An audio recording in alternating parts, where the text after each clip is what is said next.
What up, motherfuckers? It's your boy, the hater, again up in this motherfucker. And today we're going to talk about a few things. All right, first of all, today's video is going to be the top 10 wrestlers of today and the bottom 10 wrestlers of today. So the 10 best and the 10 worst. Now, the criteria with which we will judge these people is actually a bit intricate. So it doesn't matter if you're a great wrestler or not, so much as it matters how you are able to utilize your potential. So for example, we look at Tozawa, right? Tozawa, R-Truth, that caliber of wrestlers, they're always presented as bottom rung wrestlers. However, Tozawa and R-Truth, especially R-Truth, are doing the best they can with what they're given. So those people are doing really well. Now, they're not amongst the best. They didn't make the list for the best, but they're definitely not amongst the worst, right? Whereas if you take someone who's not fulfilling their potential, then those people, like Edge, for example, I don't think Edge is fulfilling his potential. Now, Edge is not obviously in the top 10 worst list. That goes without saying, right? But he's also not in the top 10 best. But is Edge a better wrestler than most of the people in the top best? Of course. But it doesn't matter because he is not fulfilling his potential. He didn't come back after like a 10-year hiatus to feud with The Miz in a meaningless feud, right?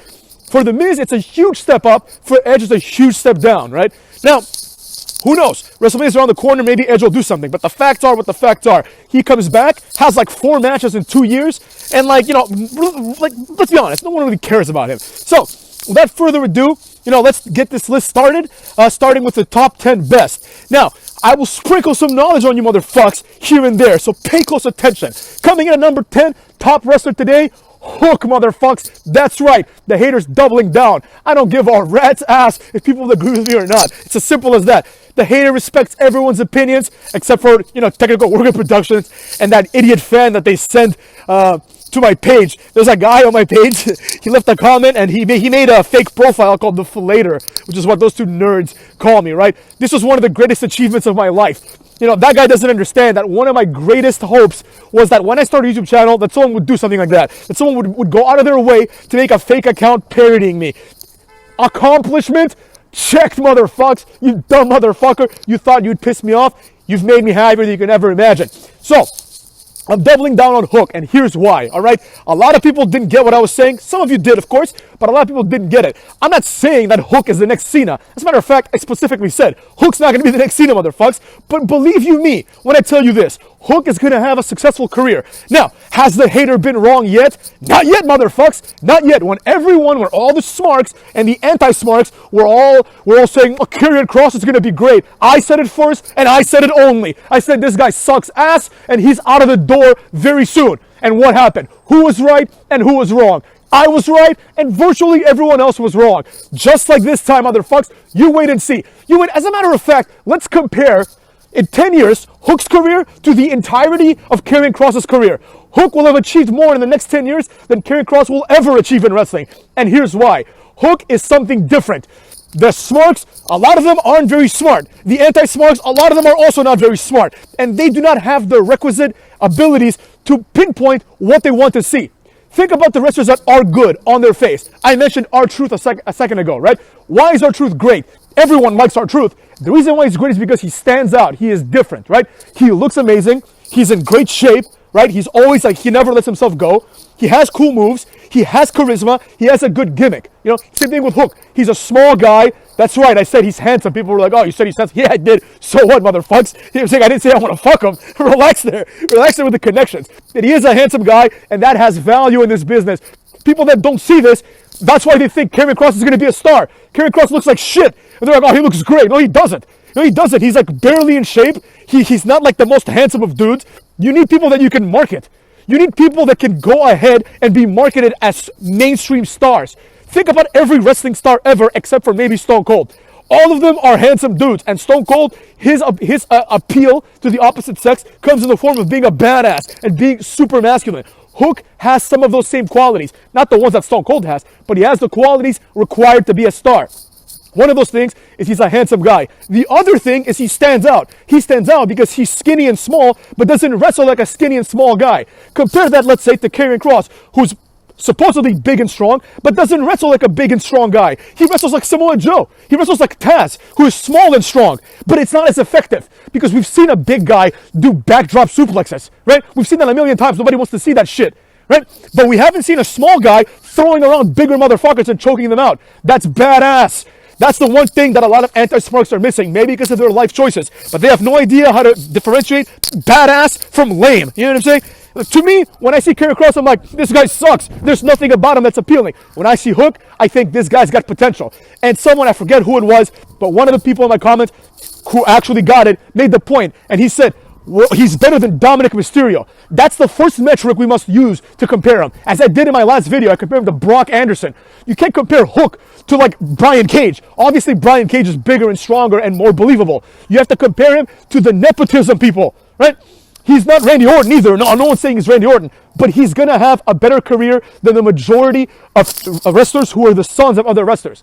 And more importantly, motherfucks, he's not the son of Bob Orton. He's the son of Taz, who's a career jobber that nobody cares about. And he's going to outperform Taz, and you'll see, motherfucks. You'll see. We'll be here standing when Hook, unless something happens, obviously, you know, he could get AIDS, or he could, you know, be a child molester, who the fuck knows, right? But if all things go well, Hook is going to be in WWE eventually, and he's going to be badass. Now, will they actually drop the ball with him?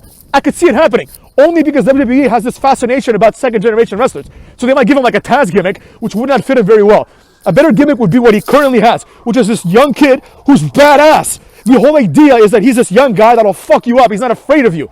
Even though he's 22 or 23, he's not afraid of QT Marshall, who'd probably destroy him in real life. He doesn't give a fuck. He'll throw QT Marshall over his head. You know what I mean? He's a small, crazy motherfucker, and that's a good gimmick for a good wrestler like him. Again, he's young and he's new. No one's saying this guy's Kurt Angle, motherfucks. But I'm saying he's better than Dominic Mysterio. He's better than Malachi Black. I don't care what anyone says. He's better than fucking, like, I don't want to say he's better than Cody Rhodes, because Cody Rhodes is obviously a better wrestler. That goes without saying. But Cody Rhodes is not living up to his potential. Hook has been giving basically nothing. In my opinion, being the son of Taz is a handicap for Hook. You know, it's going to be harder for him to make a name for himself. And he's knocking it out of the park. Who else in AEW is knocking it out of the park? Andrade? All these people with the same fucking gimmick? Oh, I'm a handsome Hispanic guy with a lot of confidence. No, you're not. Shut your mouth. You're a jabron who was wrestling with like Humberto Carrillo on Monday Night Raw like for like a year straight. Get the fuck out of here. Hook rules. Number 9, motherfucks, for almost the exact same reasons. Jade Cargill. She stands out. You know, you could compare her to someone like Chris Statlander, who's a complete waste of time, or Britt Baker, who's overrated as fuck. But you look at Jade Cargill and you see a star. You see someone that could have mainstream appeal. You see someone that when they make Fast and Furious 19, right, she could be the antagonist that gets beat up by like the female lead, right? She has mainstream appeal. You know, she's a good-looking broad for what she is. You know, she's a muscular girl, not my type, obviously, right?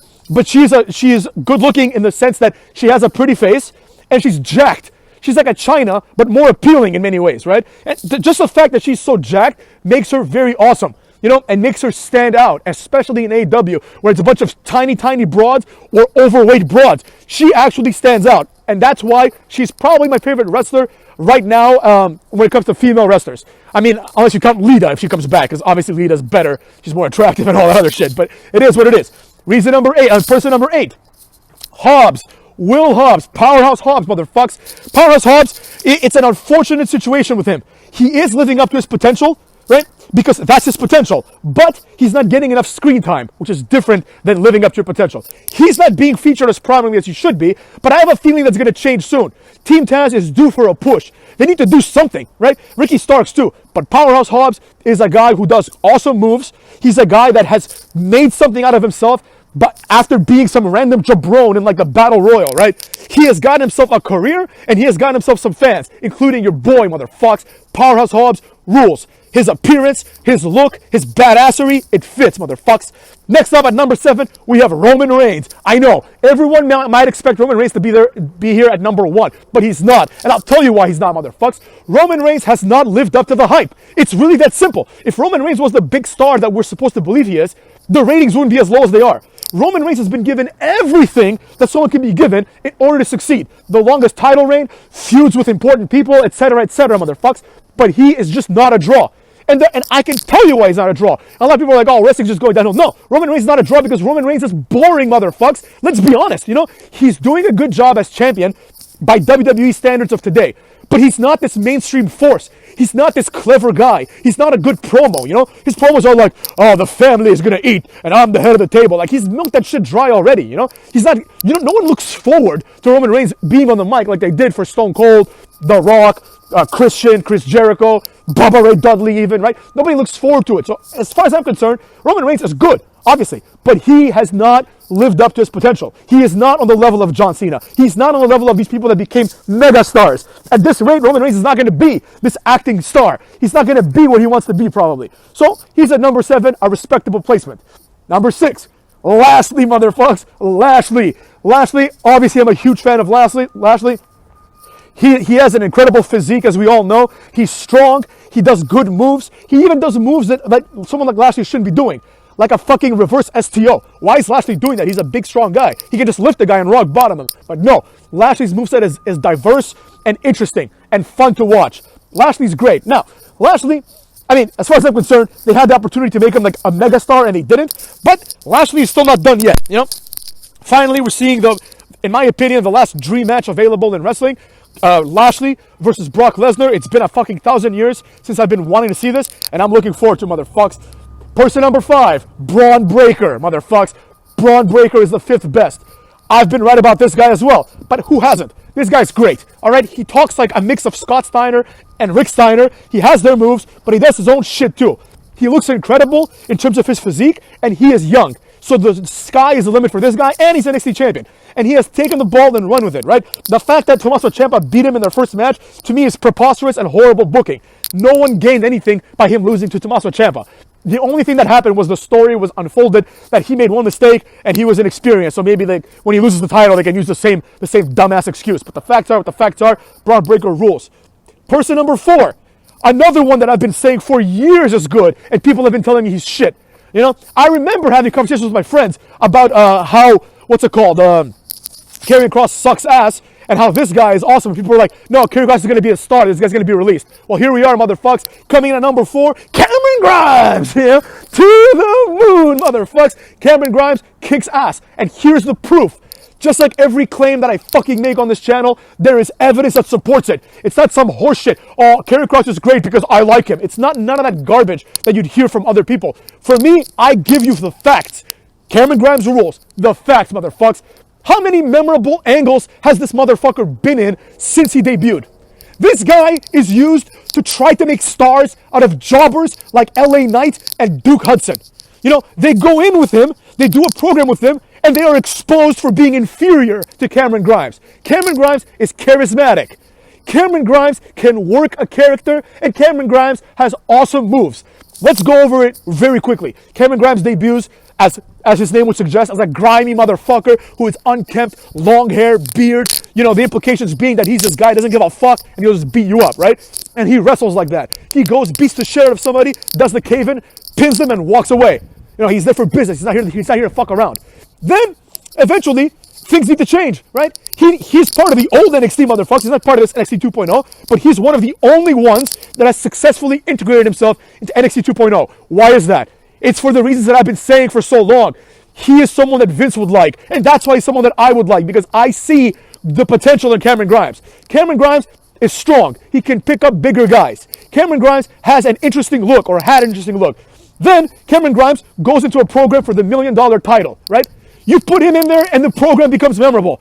He wrestles LA Knight. Who gives a fuck? LA Knight's been an abject failure. The fact that LA Knight is still employed is preposterous. He's done nothing. He's literally EC3. Done fucking nothing since he came here. I had some hopes for him, but he hasn't lived up to anything, you know?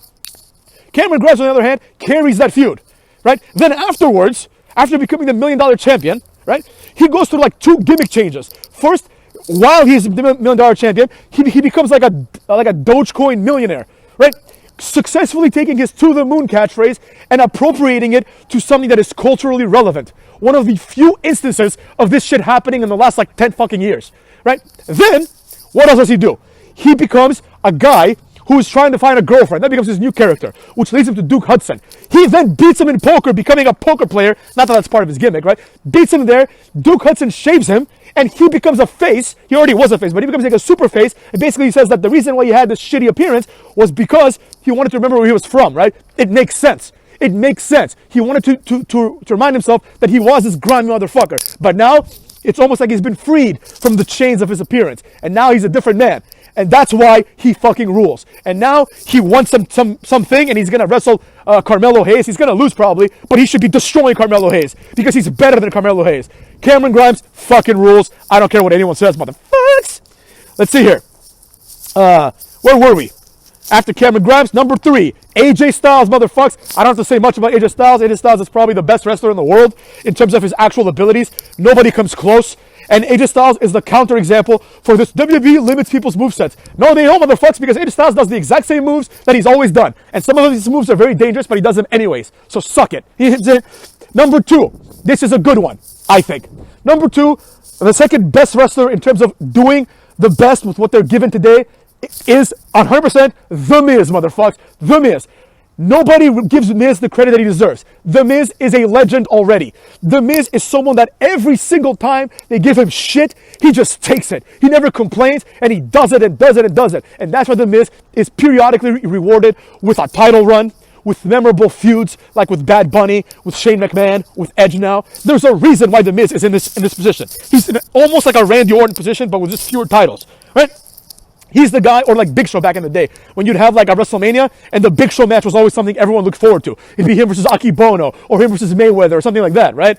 You know, he is amazing. The Miz is great. Now, The Miz is also more amazing because he's not exactly this archetypal, like, you know, WWE superstar. He doesn't have the best physique. You know, he's not the most attractive guy. He's not the best on the mic. He's great on the mic, but he's not the best on the mic, right? But he's made himself up for it. He has gotten better on the mic. He has gotten better on the ring. He's busted his ass, and he's like a Mark Henry in the sense that, like, he will be rewarded when the time comes, and he already was rewarded last year with a short but memorable title run, right? The Miz is always in a singles match at WrestleMania, or The Miz is in WrestleMania in some capacity that is amazing, right? He's either there carrying, like, Bad Bunny and, you know, doing things like that, or he's out there having memorable feuds. This year will probably be no different. The Miz rules. I love The Miz. And number 1, of course, without any doubt, Brock Lesnar, motherfucks. Just when you think he can't get better, Brock Lesnar comes back with a new look, right? He's now cutting promos without Paul Heyman. You know, he wins the title. He's badass. He's a huge draw. He's like like Pat McAfee says, the alpha male of our species. Enough said. I don't think anybody can argue that Brock Lesnar is the best wrestler right now. Now, let's quickly move on to the top 10 worst wrestlers. Coming in at number 10, we have a 2-for-1 special, the Young Bucks, motherfucks. The Young Bucks. Now, the Young Bucks used to be good. I used to like these motherfuckers back in the day, back when they were New Japan. And here's why. They were interesting back then. Now, they're formulaic, and every Young Bucks match is the same. They'll do their 5-6 spots. They have a lot of spots, but they'll do those 5-6 spots. You'll watch them, and people will be like, oh, it's a 5-star match. Why is it a 5-star match? It's exactly like their other matches. You know? So Young Bucks, I think they're overrated, obviously, and they go away. Number 9, Grayson Waller. This guy probably should have been number 1 now that I think about it. Grayson Waller is one of the worst things I've ever seen in my life. This guy has lesser Justin Gabriel written all over him. This guy will never amount to anything with this current gimmick. He doesn't have what it takes. He sucks. All right, it's as simple as that. This guy should be released and should be sent to like Australia, where the fuck he is, and wrestle in their independent scene and maybe develop a personality. Number 8. Heath Slater, motherfucks. The fact that this guy still wrestles in TNA is baffling to me. Heath Slater has always sucked. Heath Slater's never been fun. Heath Slater has never had good moves. Heath Slater has not even been a good jobber. I don't like him. He sucks. Number 7, Adam Page. You might as well put Adam Page or Daniel Bryan here at number 7 because they suffer from the same problem. They come in a house of fire on the same day, ironically, right? And none of them do anything. It doesn't feel any different now that Adam Page and Daniel Bryan are there. They didn't have this impact. Now, some might argue that it's still relatively close. You know, it was only like, November, I think? I don't know. When was it? I don't remember exactly when they debuted. But all I know is that it doesn't matter. They have achieved virtually nothing. Daniel Bryan has had some good matches and stuff, but who cares? Nobody wants to see that. You know, I want to see Daniel Bryan do something, be in a storyline, you know? And his storyline was the stereotypical Daniel Bryan storyline of, I am good enough, you know, whatever, go fuck yourself. Number 5. Kevin Owens. As a matter of fact, let's do number 5 and number 4 together. Number 5, Kevin Owens. Number 4, Sami Zayn. These guys are a package deal, but since they wrestled independently, I had to put them at 5 and 4 respectively. Kevin Owens edges him out a little bit just by his career accomplishments and the fact that Kevin Owens at least looks like a badass once in a while. Sami Zayn is just a complete waste of money. I don't know why they hired this guy. I cannot believe that this guy's been in the company for what, 10 years now? I mean, it's been a fucking minute. So, fuck them both. I don't like them. Number 3, should surprise no one. Mustafa Ali, motherfucks. The most baffling wrestler to ever have a job in WWE. This guy has no redeemable qualities. He's not good in any capacity, and he complains a lot, so he can go fuck himself. Number 2, Cody Rhodes, motherfucks. Cody Rhodes. Now, I will be honest. Like I mentioned this earlier. Cody Rhodes, people can say whatever the fuck they want. Cody Rhodes has the capacity to put on a good match. Goes without saying. There's no doubt about it. But the problem is this. Cody Rhodes has overbooked himself and, in my opinion, has not lived up to his true potential. His potential is not to be a 3-time TNT champion or whatever the fuck it's called. His potential is to take the company to the next level, and he has failed. He was their star. He was the guy. Him and Jericho were the ones that were supposed to do this, right? The entire draw of AEW was not that one day they're going to sign Daniel Bryan and Adam Cole. No one cares about that. The draw was this. There are 2, maybe 3, maybe 4, if you count Adam Page, wrestlers that are of world-class caliber, right? That will be exclusively in this company. And they are Jericho, Adam Page, like I just said, possibly, right? Cody Rhodes and Cody Omega. Those are, and then Young Bucks as a tag team. Those were the draws of this company. Now, they've been supplanted by Dean Ambrose and other jabrones. Who cares? You know, now it's basically NXT. What's the difference? You look at NXT last year, you see the same shit that you're seeing here. You look at SmackDown last year, you see the same shit. So who the fuck cares? The facts are what the facts are. Cody Rhodes has not lived up to his potential to become the star, to become the real John Cena of AEW. Obviously, he wasn't going to live up to the potential. It's a high ladder, so I don't want to shit on him too much. Cody Rhodes can put on a good match, and Cody Rhodes, if we're being objective, if you look at a pay-per-view, the Cody Rhodes match is probably going to be one of the better ones. He's one of the wrestlers in AEW that actually are good. You know, he clearly cares about his craft.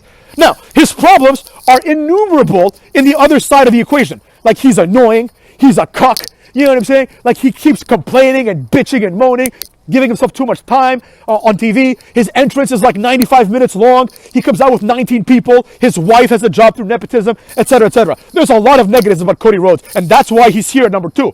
But in terms of wrestling ability, I can't say that he's shit, but he has not lived up to his potential. That's why he's here. And of course, number 1, this is, everybody knows the answer to this one. Karrion Kross, motherfucks. Karrion Kross. This guy, everyone thought he was going to be the best thing ever, and it turned out he wasn't. I don't have to elaborate on this much because I've talked about this guy ad nauseum. But the facts are what the facts are, you know. People going back to the Hook comparison. People keep saying Hook sucks or whatever. I know a lot of people don't like Hook, and that's fine. People keep saying he sucks, but you'll see, motherfucks. You'll see that once again, I'll be right, and once again, my detractors will be wrong. No hard feelings. I love most of them. You know what I'm saying? I love most of y'all. Right? Casual Q, I love you. I love Isma. You know what I'm saying? I love these guys. But the facts are what the facts are.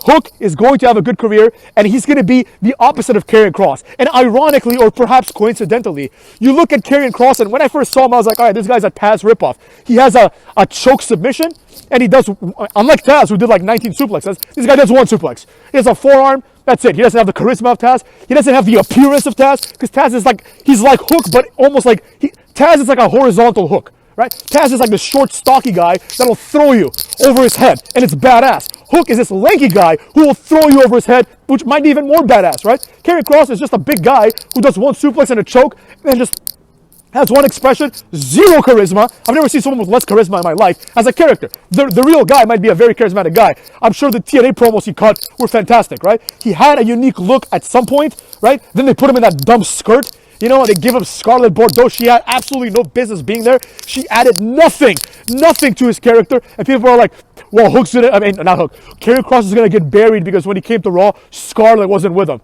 Good! What did she add to the equation? Fucking nothing. So that's what I'm getting at, motherfucks. This guy was doomed from the beginning. Now, I will concede that a lot of this is not his fault. A lot of this is the fault of how he was portrayed. But the difference between me and everybody else, with respect to Karrion Kross as well as Hook, is that I can see it a mile away. I can see that the way that Hook is being portrayed will lead to success, likely in WWE. There's a few people in TNA, in AEW, that will become WWE wrestlers. Believe you me. Unfortunately, one of them is probably MJF. Darby Allin is gonna get a shot, right? And then the list is quite small afterwards. It's gonna be people like Hook. It's gonna be people like the Varsity Blondes, Jungle Boy. These are the people that are going to end up in WWE. It's not going to be, motherfucks, Cody Omega. It's not going to be Dean Ambrose. Like, he might come back for like a Shield reunion. It's not going to be these people that never made it. It's not going to be Brody King. It's not going to be him. It's going to be people that I mentioned. The young people that have something to offer. right? Like, in the case of some of these people, what they have to offer is the fact that they're pretty good in the ring and their fathers are famous. But it doesn't matter. Hook will outpace all of them. Hook will outpace someone like Brian Pillman. Maybe not. Brian Pillman, I have a lot of prospects for him. He just doesn't do anything. So the facts are what the facts are.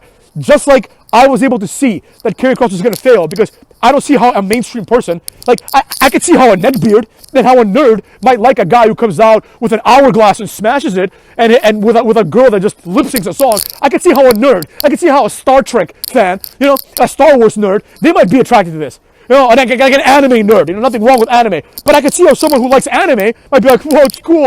He came out and then he walked in and then she appeared like a bird in the silhouette and then she was lip syncing this thing and it was dark and ominous. And that's awesome because I saw it on like Yo-Yo Hakasha or whatever.